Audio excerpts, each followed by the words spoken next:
Haryana police ने उसको गोली मार करके उसकी हत्या कर दी और उस वक्त गोलियां चला रहे हैं, टेयर गैस शेल्स छोड़ रहे हैं, रबर बुलेट्स मार रहे हैं जब वो बिल्कुल निहत्थे हैं। लेकिन हमारे देश की सरकार, हमारे प्राइम मिनिस्टर साहब मोदी साहब बिल्कुल चुप बैठे हैं।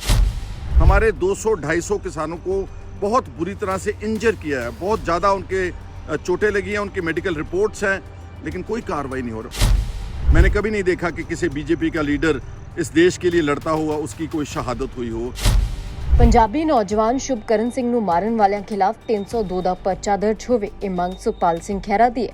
ਸੁਖਪਾਲ ਸਿੰਘ ਖਹਿਰਾ ਨੇ ਪ੍ਰਧਾਨ ਮੰਤਰੀ ਨਰਿੰਦਰ ਮੋਦੀ ਨੂੰ ਇਸ ਮਸਲੇ 'ਚ ਦਖਲ ਦੇਣ ਦੀ ਅਪੀਲ ਕੀਤੀ ਹੈ।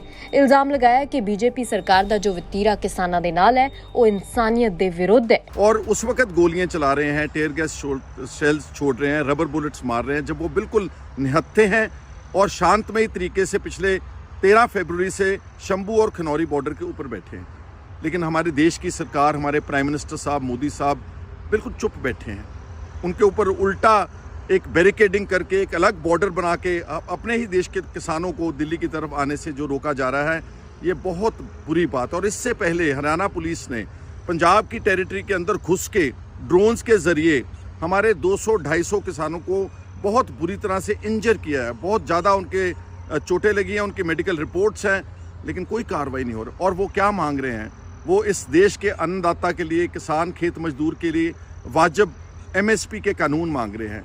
वो कोई इस तरह की बात कोई कर नहीं रहे जिससे किसी तरह का भी तनाव या खराबी। और पिछले 1.25 साल के आंदोलन में हमारे किसानों ने दिल्ली में बैठ करके ये बता दिया कि ये मुकम्मल, they are absolutely non violent.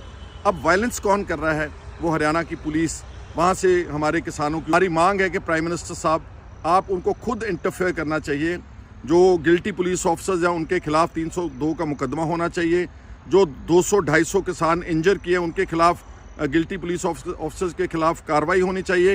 और ये किसानों को पीसफुल तरीके से दिल्ली में कोई जगह एलोकेट कर दे, वहाँ पर बैठ कर के वो अपनी बात कहेंगे।